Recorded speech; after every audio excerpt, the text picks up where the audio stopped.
aking mini garden. Okay, so ito yung mga aking mga tanim. Ang iba dito hindi ko alam ang pangalan. Okay, ito yung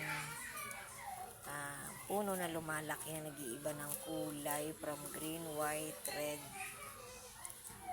And then ito naman yung putos. Sasabi nila ay miracle or lucky plant pala, sorry. Ito mabilis dumami to. Hindi ko na alam pangalan niya. Ito yung oregano. And then, ito naman yung insulin plant. Okay. Actually, may iba't ibang variety nito.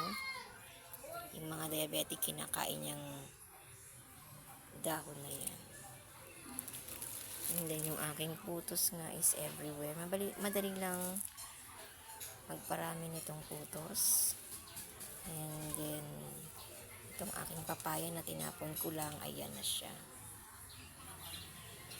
So, again, yung aking putos ay naghang na siya dyan.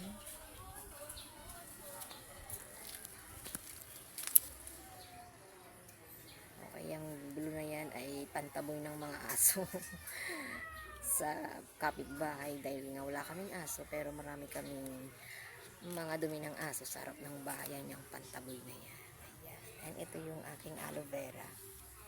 Napalakin ko na yung aking aloe vera. Okay, at ang aking mahiwagang malunggay.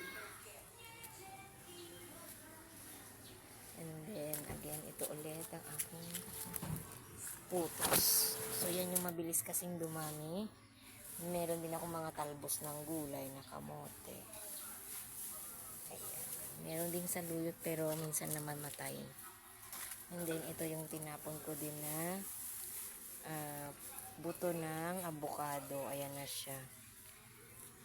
Meron din akong luya. Ayan. Isang taon na yata yung luya na yan. And yung aking ito yung citronella na pantaboy ito ng lamok. Ang pagkakaiba niya sa tanglad ay red yung kanyang yan, red yung kanyang tangkay.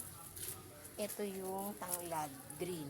Ayan, kumunti na yung aking tanglad kasi namatay yung iba. Green yung stem nito. Pero yung citronella, okay, red yung stem o tangkay niya. Yan yung pagkakaiba. Kasi napagkakamalan na tanglad itong aking citronella kaya kinukuha ng kapitbahay. Okay, at ang ito yung aking malunggay na ginagawa kong malunggay juice. Okay, yan po ang aking mini garden.